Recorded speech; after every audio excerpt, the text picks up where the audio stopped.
ahead of us there, a hyena. So we're going to head a little bit closer. Maybe they know something that we don't. And while we get into position with that hyena, we shall send you across to Noel, who is on foot this morning. Yes, it's not just one hyena, but actually two.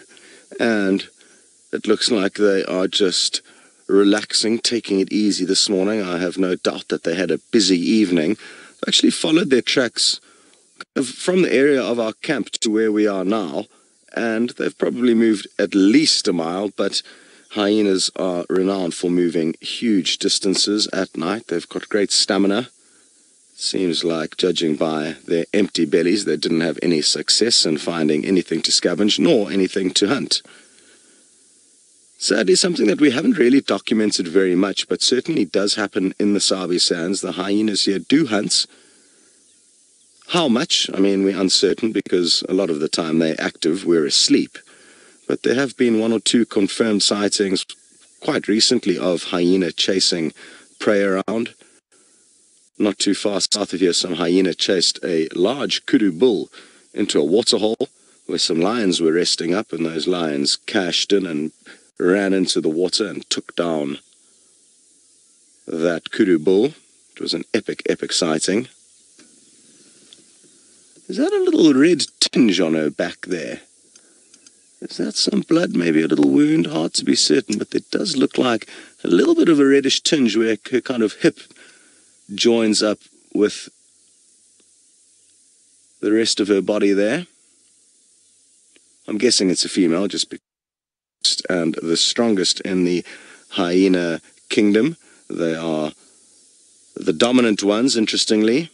Josh, you've mentioned that her back legs look tiny, and I guess it's because of the funny way she's lying. You see how the kind of paws are lying upside down, and I guess if she was kind of lying normally, they would look a little bit bigger.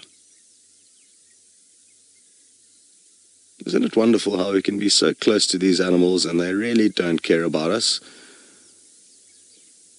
Absolutely wonderful. It would be terrible to ruin their snooze, which clearly we're not doing.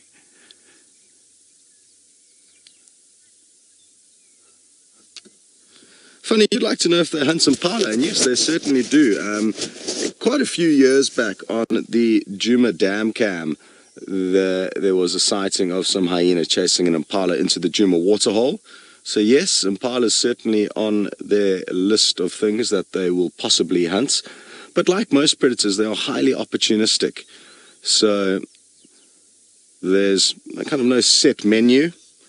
I think probably they cash in a lot on the small animals, the newborn animals, as they are born and they're still a little bit weak and underdeveloped.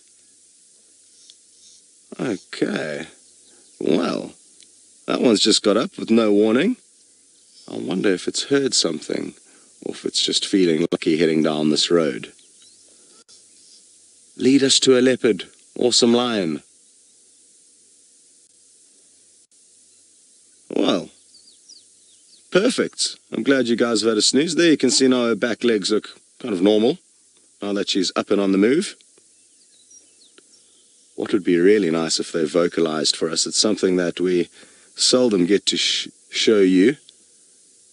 And it's one of my favorite things to watch. They hold their heads quite low down, pointing it at the ground when they call. And if nice and close, the audio will be incredible. Ah, very good. Well, it's not just us cruising around here in South Africa. We also have a team up in the Masai Mara in Kenya. I'm told it is a misty morning up there. So why don't you go and join Rolf and see what his plans are. Morning, James. And what a relief that he found that scorpion in his bed before it managed to sting him. It would have been a very rude awakening. So we got very, very excited here. As you guys left us, we heard some impala alarm calling behind us, so we raced in their position, and they were looking directly where these hyena are. So we're guessing the hyena that's furthest down the road, while it walked into that position, there was a little gap where the impala would have just been able to make it out, but from quite a distance, so they weren't entirely sure what exactly it was. And a good example of how even animals out here do make mistakes from time to time. Impala will not alarm call at hyena, unless, of course, they are confused and think it's a leopard. So we were extremely disappointed when we realized the impala had a false alarm.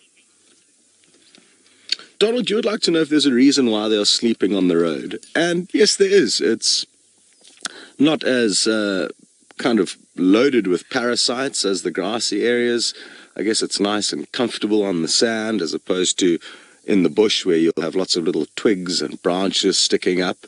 So quite often the animals do not only use our roads as their major highways and pathways, but also a nice place to snooze. I guess it's also just easier than going off the road, because in all likelihood when they get active again they will walk along this road. They do like the path of least resistance, not that they use it all the time, but it definitely does increase the chances of us finding animals, because often they do use the roads. I'm kind of torn as to what to do now, because we don't very often get to spend time with hyena like this. They're often on the move and hustling and bustling, and because we don't have a hyena den that we know of on the property at the moment, we haven't spent a great deal of time with them. And they could at any moment wake up and vocalize for us, which would be wonderful. Colbert, you would like to know if we've seen the dominant female hyena of Djuma recently. And not that I'm aware of. Like I said, there's no den on the property now, and I'm a little bit out of the loop as to who exactly the hyenas are that we get to see here. So I was hoping some of you might be able to help us with identifying any of these individuals if you recognize them. So if you do, please shout. We do have some hyena experts amongst our Safari Live viewers, and any insights on them would be great. Just like leopards, they all have slightly different spot patterns and unique characteristics. Oh, well, thank you very much to Michael, who's already let us know that the middle hyena that we're about to take a look at now is called Comet. So, thank you, Michael.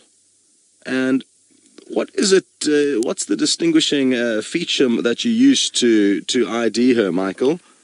Is there anything in specific? Is it that little notch out of her left ear there? I guess that could be one of the characteristics, possibly combined with her spots.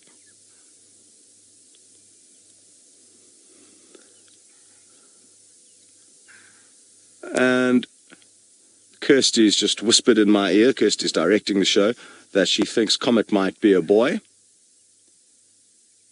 And that would kind of make sense. He doesn't look very big. His head isn't as big as the individual that's closer to us. So I'm guessing the individual that's closer to us could be a female. Or who knows, maybe this is just three boys cruising along together.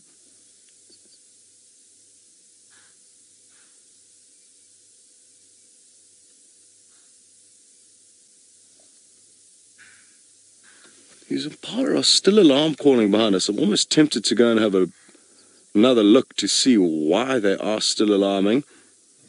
But what's interesting is that there has been no reaction from these hyenas. So maybe these hyena can tell that these impala alarm calls are not 100% certain as to what they've seen, because if they were, they would probably run in that direction to try and find the predator. Hyenas love following predators like lion and leopard, in the knowledge that they will eventually catch something that they can try and steal. So some interesting behavior.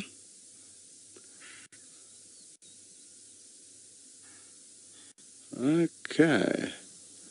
Well, it looks like the hyenas have had enough snoozing, and that's great news.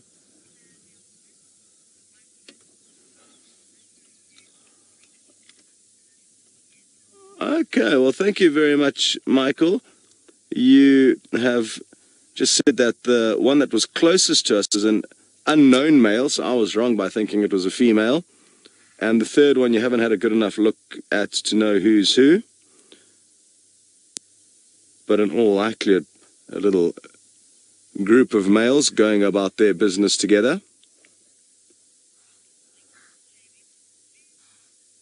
Alrighty. Well, I'm hoping that the other two hyena do get up and mobile, and we will be sure to keep following them. And while we do that, we are going to send you back up to the Masai Mara with Jamie, who's got some wonderful views of a balloon. Luck with trying to find the lion that were at the Buffalo's Hook waterhole yesterday evening.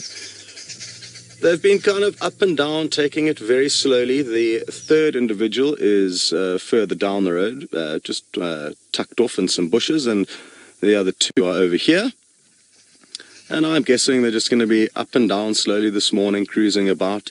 They may not even be heading back to their den. They may just spend the day out in the field. No point in heading back to the den, possibly, if they're young males.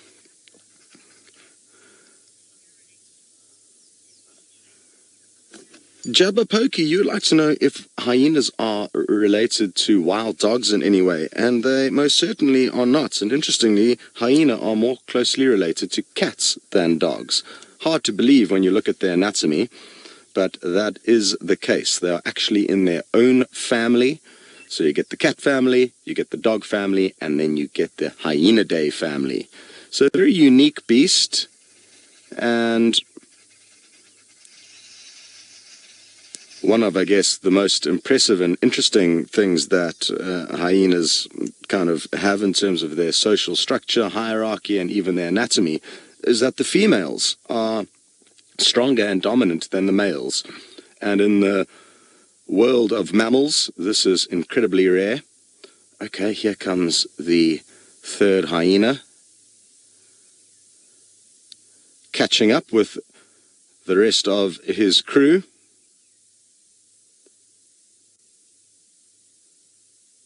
Wonderful.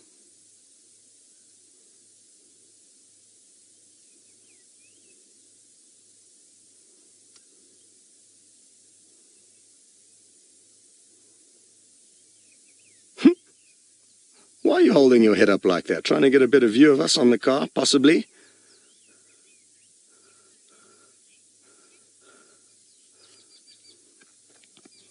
Ah, Chitwa, you would like to know that even though the hyena are not related to wild dogs, do they possibly hunt like them? Oh, a little trip over your friend there. And yes, they do hunt like wild dogs. They often hunt together as a clan, and they use their stamina, just like the wild dogs, to tire out their prey. That's why very often with not only hyena but also wild dog, their prey will run into bodies of water to try and escape the predators as they become exhausted. Their kind of final maneuver to try and evade them is to get into water, and that usually does work. Hyenas don't like going into water.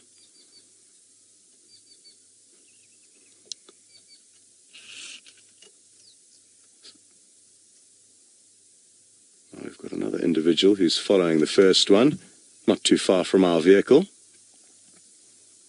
Come on, guys. We are hoping you're going to lead us to something interesting, like a leopard or some lion.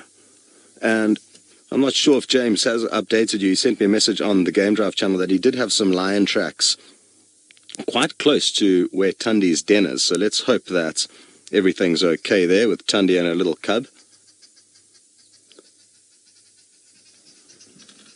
And the third and final individual, they're slowly kind of making their way north.